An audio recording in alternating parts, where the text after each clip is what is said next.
Hello दोस्तों, स्वागत है आप सभी का आपके अपने यूट्यूब चैनल में। आशा करते हैं आप सभी लोग मस्त होगे, स्वस्थ होगे और ज़बरदस्त होगे।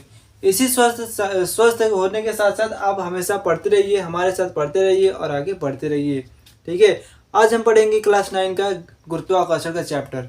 गुरुत्वाकर्षण के बारे में हमने कल परिचय बता दिया था। गुरुत्वाकर्षण की खोज कैसे हुई थी, किसने किया था। अगर आपने वीडियो नहीं देखा है तो ऊपर आई बटन पर आप जाकर देख सकते हैं। आगे बढ़ते हैं, गुरुत्वाकर्षण के चैप्टर में आगे बढ़ते हैं। ठीक है। यहाँ पर देखिए हमने लिखा है कि मुक्त पतन।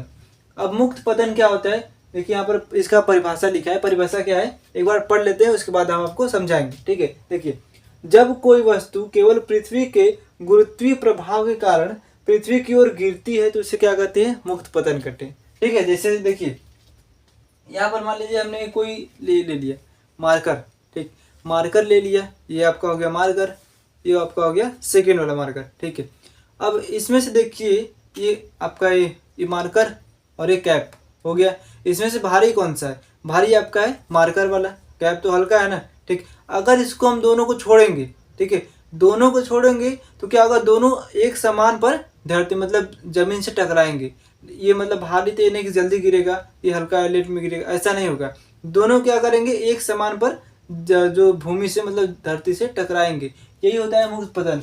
मुक्त पतन में कौन खींचता है, गुरुत्वीय त्वरण खींचता है। ठीक है, गुरुत्वीय प्रभाव के कारण गिरता है। गुरुत्वीय त्वरण क्या करता है, किसी भी वस्तु को खींच लेता है, वही होता है मुक्त पतन। यानी इसको छोड़ दिए अपने आप से धीरे धीरे गिर जाए। एक होता है मुक्त पतन और एक होता है जबरदस्ती फेंकना। इसे फेंकेंगे तो उसका स्पीड बढ़ जाएगा, वो अलग होता है। ठीक है। मुक्त पतन में क्या होता है, जब भी कोई वस्तु को हम छोड़ेंगे, वो छोटा हो चाहे बड़ा हो, ठीक है, छोटा हो या बड़ा है, इसको छोड़ेंगे, ये दोनों समान मतलब बराबर उसी समय पर गिरेंगे। जब ये गिरेगा तभी ये भी गिरेगा।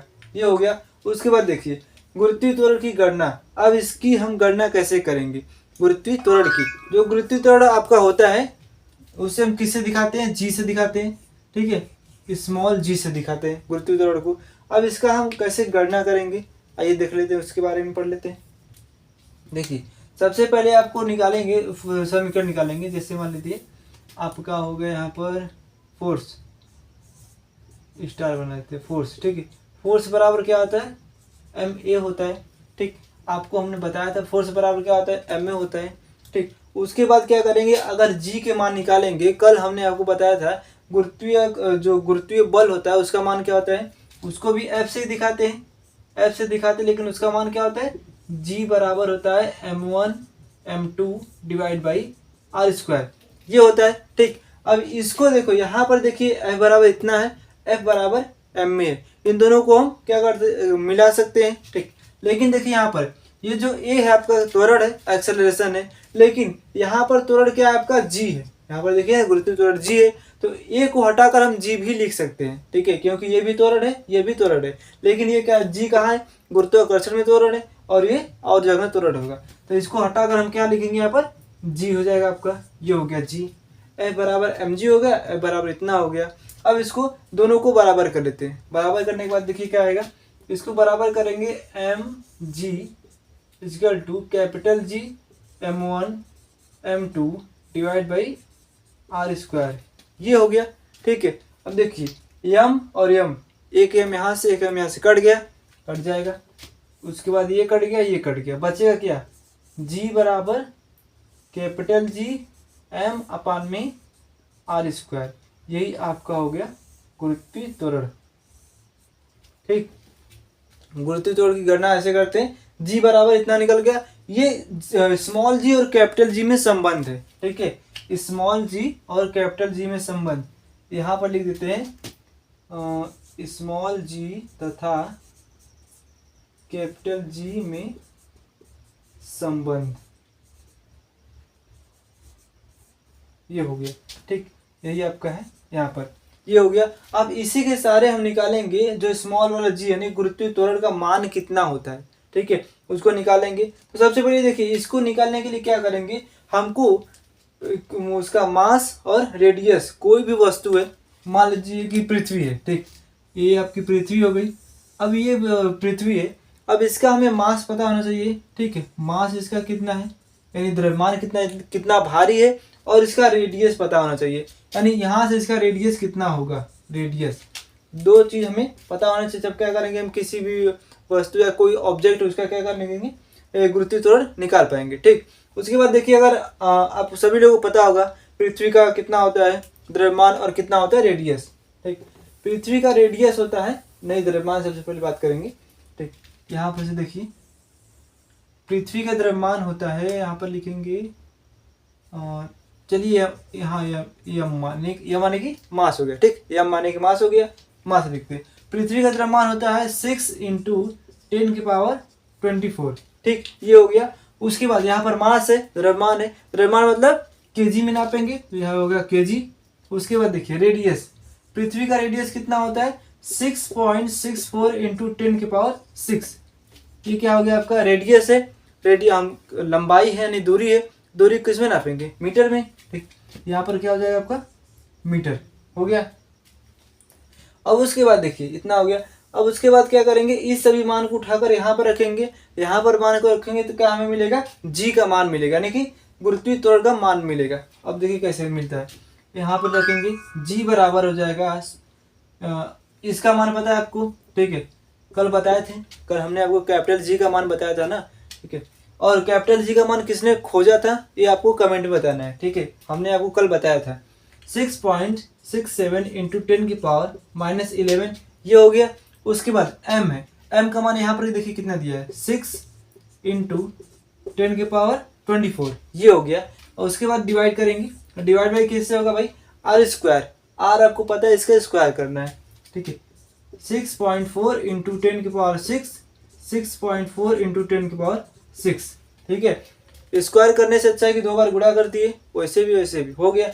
अब देखिए इसको काटेंगे कैसे, काटने का एकदम सिंपल तरीका, सबसे पहले क्या करेंगे, सबसे पहले जो 10 के पावर में है यहाँ पर, ठीक है, 10 की पावर यहाँ, 10 की पावर यहाँ, जो 10 के पावर में उसको पकड़ेंगे और सबको छोड़ दीजिए। ठीक, तो 10 की पावर उसको पकड़ेंगे, क्या करेंगे, इसको जोड़ेंगे, यानी पे यहाँ पर देखेंगे ये -11 है। ठीक है, और यहाँ पर क्या है ये 24 है। ठीक, जब गुणा होता है तो घात जुड़ जाते हैं, हो जाता है ना। अब यहाँ पर 24 में हम 11 को जोड़ेंगे। ठीक है, 24 में जोड़ेंगे किसको, 11 को, तो घट जाएगा यानी माइनस हो जाएगा। तो 24 में से 11 घट जाएगा तो कितना आएगा आपका 11 घट जाएगा तो आएगा आपका 13। ठीक है, 13 आ जाएगा। तो यानी कि ऊपर आपका बचेगा कितना, 13 बचेगा। और नीचे देखिए ये 6 और ये 6 12 हो जाएगा। ठीक, यहाँ पर नीचे हो जाएगा आपका डिवाइड में 10⁻12 यानी 12 हो गया। अब 12 नीचे प्लस में है, अब नीचे से हम ऊपर ले जाएंगे तो माइनस में हो जाएगा। तो यहीं पर देखेंगे 10⁻13 और उसके बाद इंटू में 10⁻−12, ये नीचे था प्लस में था, ये ऊपर गया माइनस हो गया। अब ये घटेगा कितना आएगा 10⁻1। ठीक है, यानी सब जो 10 के पावर है इसको मिलाकर हम काटेंगे तो कितना आएगा 10⁻1 आएगा। अब यहाँ से देखिए करते हैं, सबसे पहले हो गया आपका भाग, फिर हो गया आपका इंटू में 10 हो गया, 10⁻1 यहाँ पर है। अब उसके बाद देखते हैं काटने का काम, जो भी अपना है उसको काटेंगे। देखिए इसको काट देंगे, 2 से काटिए, 2 3 6 हो गया। ठीक, उसके बाद इसको 2 से काटिए, 2 3 6 .2 दूना का 4, इतना खत्म हो गया। उसके बाद आगे देखते हैं, 3 का इसमें गुणा कराइए। ठीक, 7 3 का 21 हो गया, और इसका 6 3 का 18, 18 2 20 हो गया 20। उसके बाद 6 3 का 18, 18 2 20 हो गया, यहाँ पर आपका हो गया 20। ठीक है, 1 2 .2 स्थान पर है, 1 2 यहाँ पर लिख देंगे, आपको हो जाएगा इतना। ठीक, उसके बाद इंटू में 10⁻1, इसको यहाँ पर मिटा देते हैं, हो गया। अब नीचे देखिए क्या बचा, ये बचा और ये बचा। अब इन दोनों का गुणा कर दीजिए, सिंपल सा, यहाँ पर गुणा करेंगे कितना आएगा 6.4 3.2, इसका गुणा करेंगे, 4 दूना का 8, 6 दूना का 12 हो गया, 3 चौक का 12 हो गया, 6 3 का 18 1 19 हो गया। ठीक, अब इसको जोड़ेंगे 8 4 10 2, 1 2 स्थान पर है, 2 स्थान पर हो गया। ठीक, अब यहाँ पर आएगा 20.48, ये हो गया। अब इसको क्या करेंगे हम, जब इसका भाग करेंगे, ठीक है, भाग करेंगे तो आपका निकल के आएगा, जी का मान निकल के आएगा आराम से, जी का मान आपका आ जाएगा 6.9.8। ठीक है, ये हो गया आपका जी का मान। ठीक है, इसको भाग करेंगे तो इतना ही आएगा, आप भाग करके देख लीजिएगा। अगर इसको गुणा कर, मान लीजिए 10 है, ठीक है, अभी करके हम आपको दिखा देते हैं। देख लीजिए, ये आपका हो गया इतना। अब देखिए, ये इसको इसमें गुणा करेंगे, ठीक है, इसको इसमें गुणा करेंगे, 20.01 गुणे 10 करेंगे, कितना आएगा, 200.1 हो गया। ठीक, इसको भाग करना है किससे, 20 से भाग करना है, सिंपल सी बात है। मान लीजिए 20 से इसको छोड़ दीजिए, 4.48 को छोड़ दीजिए, 20 से मान लीजिए भाग करते हैं। ठीक, तो इसको भाग करेंगे, कितना आएगा, इसको भाग करेंगे तो ऐसे नहीं, आपको काट के दिखाइए, ठीक है, ऐसे करेंगे तो ज़्यादा लंबा हो जाएगा। 201 हो गया, बट्टे में कितना है, 20.48 हो गया। ठीक, अब इसको काटिए, 2 से काटेंगे तो 10 दूना का 20 हो गया, फिर 2 दूना का 4 हो गया, फिर 4 दूना का 8, 2 से काटेंगे इतना हो गया। उसके बाद फिर इसको काटेंगे 100 हो गया, दशमलव लगाएंगे तो 0.5 आ जाएगा, इतना हो गया। फिर इसको डिवाइड करेंगे तो 2 से कर दीजिए, 2 ही से हो जाएगा। ठीक है, 5 दूना का 10 हो गया, 2 एकम 2, दूना का 4 हो गया। इसको करेंगे 50 दूना का 100 हो जाएगा, फिर 0 हो जाएगा, 2 दूना का 4, 5 हो गया। ठीक, अब इसको फिर काटेंगे तो काटते काटते जाएंगे तो आपका आराम से इतना आ ही जाएगा। ठीक है, 9.8 आ ही जाएगा। यही आपका क्या होता है, जी का मान निकल के आएगा। ठीक है, जो जी का मान होता है इतना होता है, 9.8 कहाँ होता है, पृथ्वी पर होता है। लेकिन अगर आप चांद पर जाएंगे, मंगल पर जाएंगे, कहीं और जाएंगे तो जी का मान बदल जाएगा। ठीक है, जो जी का मान होता है किस पर डिपेंड करता है, कोई भी ग्रह है, ठीक है, कोई भी ग्रह है, किसी भी ग्रह के मास और उसके रेडियस पर डिपेंड करता है। यानी रेडियस जो उसका त्रिज्या होगा और उसका जो भार होगा, द्रव्यमान होगा, उस पर डिपेंड करता है जी का मान। ठीक है, ये स्मॉल जी का मान। लेकिन जो कैपिटल जी होता है, ठीक है, कैपिटल जी क्या होता है, यहाँ पर देखिए वाले लिखिए, कैपिटल जी कभी नहीं बदलता, कहीं भी नहीं बदलता। ठीक है, जो कैपिटल जी होता है 6.67 इंटू 10⁻11, इसका मात्रक हमने आपको कल बताया था। ठीक है, इसका मात्रक होता है न्यूटन इंटू मीटर पर केजी स्क्वायर होता है। इसका मात्रक न्यूटन पर मीटर इंटू केजी स्क्वायर हो गया, ये आपका होता है इसका मात्रक। इसका मात्रक आप हमेशा याद रखिएगा, क्योंकि मात्रक याद नहीं रखेंगे तो बहुत दिक्कत हो जाएगा। जो जी का मान होता है कहीं नहीं बदलता है, और जो स्मॉल जी का मान होता है वो सभी ग्रहों पर अलग अलग होता है। ठीक, ये जी हमेशा सभी ग्रह पर, कहीं भी जाएंगे, सूरज जाओ, चांद, कहीं भी जाओ, ये हमेशा सेम रहेगा। लेकिन ये जो आपका जी है ये हमेशा सभी ग्रह पर बदलते रहते हैं। ठीक है, यहाँ तक आप लोगों ने कर लिया होगा। इसको अपना स्क्रीनशॉट लेना चाहते ले सकते हैं। ठीक है, हाँ, तो उसके बाद देखिए इसको मिटाकर हम आगे बढ़ते हैं। ठीक, हाँ, तो देखिए उसके बाद हमने इसको मिटा दिया। यहाँ पर एक सवाल देख लीजिए। ठीक है, सवाल देखिए क्या है, पृथ्वी का द्रव्यमान दिया है, इतना दिया है, और चंद्रमा का द्रव्यमान दिया है, इतना दिया है, और उसके बीच की दूरी कितना है, इतना मीटर है, किलोमीटर है। अब आपको पता करना है कि इसको जो पृथ्वी है चंद्रमा के ऊपर कितना बल लगा रहा है, यानी पृथ्वी चंद्रमा को कितने बल से खींच रहा है। ठीक है, यही आपको बल निकालना है। बल का फॉर्मूला, गुरुत्वीय बल का फॉर्मूला हमने आपको बताया था। F बराबर क्या होता है, F बराबर आपका होता है जी। ठीक है, m1 m2 इंटू आर का स्क्वायर, यानी पहले का मास, यानी कोई पहला ग्रह है उसका द्रव्यमान, दूसरे का द्रव्यमान, और उसके बीच की दूरी कितना है उसका द्रव्यमान निकालेंगे तो हो जाएगा। ठीक है, अब देखिए निकालते हैं, यहाँ पर सॉल्व, इसका हल करते हैं। ठीक है, हल देखिए करते हैं तो ये आपका हो गया। देखिए सबसे पहले कोई भी सवाल लिखेंगे, सवाल को हल करने का तरीका और आसान बनाने का तरीका यही है कि जो दिया है उसको पहले लिख लीजिए। ठीक है, जो जो दिया रहेगा उसको लिख लेंगे तो आपका जो माइंड है वो समझ जाएगा करना क्या है इसके आगे। ठीक है, अब उसके बाद देखिए लिखिए क्या है, पृथ्वी का द्रव्यमान दिया है, यानी m1 दिया है। m1 आपका कितना है, 6 इंटू 10⁻24 kg हो गया। ठीक, m2 आपका कितना दिया है, m2 आपका दिया ये वाला, ठीक, 7.4 इंटू 10⁻22 ये हो गया। ठीक, अब आपको कितना बीच की दूरी यानी r दिया है, r कितना है आपका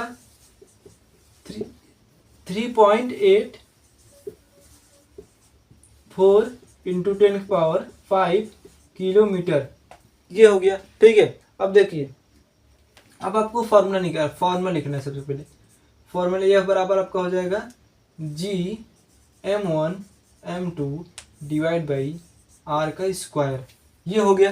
ठीक है, अब आपको देखिए पता हो गया ना, m दिया है आपको, m पता है, m1 m2 पता है, और r पता है, g पता है। आपको निकालना क्या है, f निकालना है। ठीक, कुछ नहीं करना है, बस मान रखते जाइए।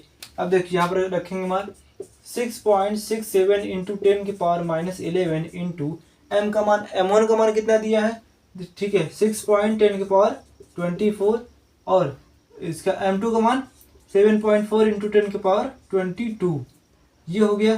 ठीक, अब इसको डिवाइड करेंगे किससे, आर का स्क्वायर। ठीक है, आर का स्क्वायर कितना है, ये वाला है, इसका क्या करेंगे स्क्वायर, इसको करेंगे स्क्वायर तो आपका आ जाएगा, देखिए 3 इंटू 8 4 इंटू 5 हो गया। फिर इसको एक बार और लिखते हैं क्योंकि इसका स्क्वायर है, 3 इंटू 8 4 इंटू का हो जाएगा 5, ये हो गया। ठीक है, अब हमने आपको इससे पहले बताया था, ठीक है अभी शुरू में बताया था कि जब भी ऐसा सवाल है तो क्या करेंगे, पहले 10 को पकड़ेंगे, 10 के पावर को पकड़ेंगे, अपने आप धीरे धीरे कम हो जाएगा।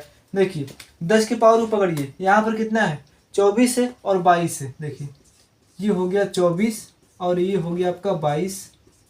ठीक, ये दोनों मतलब गुणा में है और यहाँ पर माइनस प्लस है। ठीक है, तो जुड़ जाएगा दोनों, क्या होगा 24 और 2 26 हो जाएगा और 26 20 46 हो जाएगा, यानी आपका कितना हो जाएगा 46 हो गया 46 ना। अब आगे देखिए यहाँ पर माइनस है, -11, अब इसका गुणा करेंगे -11 यानी कि 11 इसमें से घट जाएगा, 11 घटाएंगे तो 35 आ जाएगा। ठीक है, 10⁻35 35 हो गया। अब नीचे देखिए ये 5 है, ये 5 हो गया आपका 10। ठीक है, अब 10 हो गया यानी 10 इसमें से घटा दीजिए, भाग करेंगे 10 का तो ये आपका 10 घट जाएगा, कितना आएगा 10⁻25 हो गया, एक मतलब हो गया 10⁻25 हो गया। अब देखिए यहाँ पर लिख देंगे 10 की पावर, डिवाइड करेंगे इससे इंटू 10⁻25, ये हो गया। ठीक, अब देखिए क्या करना है हमको, अगर कहीं कट रहा है तो काटिए, नहीं कट रहा है तो छोड़ दीजिए। यहाँ पर देखिए कट सकता है 3 और यहाँ 2 से काटेंगे कट जाएगा। ठीक है, इसको काटेंगे 3 2 तेज 6 हो जाएगा, 2 1 कम 2, फिर एक बचेगा 18, 9 दूना का 18 हो गया। ठीक है, 2 दूना का 4 हो गया, ये हो गया आपका खत्म। उसके बाद ये भी 2 से कट सकता है, देखिए 2 तेज 6 हो गया, एक बचेगा 14 हो गया, यानी 7 दूना का 14 हो गया। उसके बाद इसको काटेंगे, कितना आएगा आपको, वही आएगा 1.92। ठीक है, ये हो गया। अब उसके बाद यहाँ पर लिख लेते हैं जो भी बचा, देखिए 3 और 3.7 और ये तुम्हारा ये जो बचा, इसका क्या करते हैं, गुणा करते हैं, गुणा कर लेते हैं यहीं पर भाई, सबसे अच्छा तरीका गुणा कर लेते हैं। यहाँ पर गुणा करेंगे तो आपका आ जाएगा 6 पॉइंट, नहीं इससे नहीं करते, छोटे वाले से करते हैं। ठीक है, 3 ये हो गया। ठीक, अब करेंगे 7 3 21 हो गया, 3 3 9 तो 11 हो गया। ठीक, यानी एक स्थान पर दशमलव है तो दशमलव लगा दिए। उसके बाद यहाँ पे लिखिए 6.67 इंटू 10⁻11.1 डिवाइड बाई, इसको गुणा करेंगे तो ये आपका अगर गुणा कराएंगे, देखिए इसका गुणा करेंगे कितना आएगा, 2 दूना का 4, 9 दूना का 18, 2 1 कम 2 3। ठीक, ये हो गया। 9 दूना का 18 करेंगे, 9 9 81 82 हो जाएगा, 9 1 9 7 16। ठीक है, 9 1 9 9 9 81 हो जाएगा, 1 82, 9 1 9 8 17। ठीक है, 9 8 17 हो जाएगा। उसके बाद एक का करेंगे 1 9 1। ठीक है, 2 9 1 4 और 16 हो जाएगा। उसके बाद 4 4 7 1 8 हो जाएगा। ठीक है, 4 3 7 और 1 8 हो गया। उसके बाद 9 7 16 हो गया, 1 1 2 3। ठीक, 1 2 3 4 4 स्थान दशमलव है, 1 2 3 4, ये आपका हो गया 4। यहाँ पर लिखेंगे कितना आएगा 3.68। ठीक है, यहाँ पर देखिए इसको लिखेंगे 6.38 नहीं लिखेंगे, यहाँ पर क्या लिखेंगे 6.8 की जगह पर 9 लिखेंगे। ठीक है, क्योंकि इसको राउंड अप कर देंगे तो आपका आंसर सही आएगा। अगर राउंड अप नहीं करेंगे तो क्या हो जाएगा, थोड़ा आंसर में गड़बड़ी हो जाएगी। इसको राउंड अप कर देते हैं, इतना बड़ा लिखने की कोई जरूरत नहीं है। राउंड अप कर कितना आएगा आपका 6 9 हो गया। ठीक, इतना हो गया। अब इसको डिवाइड करिए, इसको डिवाइड करिए, चलिए भाई हम ही कर देते हैं। इसको डिवाइड करेंगे कितना आएगा, सबसे पहले इसको यहाँ पर लिख देते हैं, ये हो गया। अब इसको क्या करेंगे, इसमें इन दोनों को मल्टीप्लाई करेंगे। ठीक है, कितना 11.1 डिवाइड बाई इसे कहते हैं 6 6 7 11.1, ये हो गया। गुणा करेंगे 6 7 6 7 6 6 फिर 7 6 6, ये हो गया। 7 6 13 7 12 7 19 13 हो जाएगा ना जी, 12 12 7 19 19 1 20 हो जाएगा। 6 दूना का 12 2 14 हो गया और फिर उसके बाद 6 1 7 हो गया। एक एक दो तीन स्थान पर दशमलव, तीन स्थान पर दशमलव हो गया। आपका आंसर आएगा 74.037। ठीक है, ये हो गया। यहाँ पर लिखेंगे कितना 74.2, बस इतना लिखते हैं 74। उसके बाद आपका आ जाएगा 25 और यहाँ पर आपका है कितना 3.69, ये हो गया। ठीक है, अब इसको चाहे तो काट सकते हैं लेकिन कटेगा नहीं। अब इसको डिवाइड करके देख लेते हैं। डिवाइड करेंगे तो आपका आंसर निकल के आ जाएगा। ठीक है, तो देखिए डिवाइड करने के बाद आपका आंसर आएगा, डिवाइड करने के बाद आपका आंसर 2.02 इंटू 10 के पावर 20 आ जाएगा आपका न्यूटन। ठीक है, यही आपका क्या आ जाएगा न्यूटन, यही आपका आंसर हो जाएगा। ठीक, यही आपका आंसर हो जाएगा, इतना ही आंसर हो जाएगा। अब इसमें देखिए करना, सबसे पहले देखिए कि करना क्या था इसमें। ठीक है, इसको सबसे पहले द्रव्यमान दिया था, m1 दिया था, m2 दिया था, r दिया था, इसको उठाकर फॉर्मूले में रखना है। फॉर्मूले में रखेंगे तो आपको यहाँ से मान निकल के आ जाएगा जो f का मान निकल, बल का मान निकालना है। ठीक है, कितना बल लगेगा वही बल निकालना था, f का मान आपका निकल के आ जाएगा। ठीक, इसको स्क्रीनशॉट लेना चाहिए तो ले लीजिएगा आप लोग। इस वीडियो को हम यही तक रखते हैं, जब अगले लेक्चर में आएंगे तो अगला टॉपिक लेकर आएंगे। ठीक है, यहाँ तक वीडियो देखने के लिए बहुत बहुत धन्यवाद। Thank you for watching.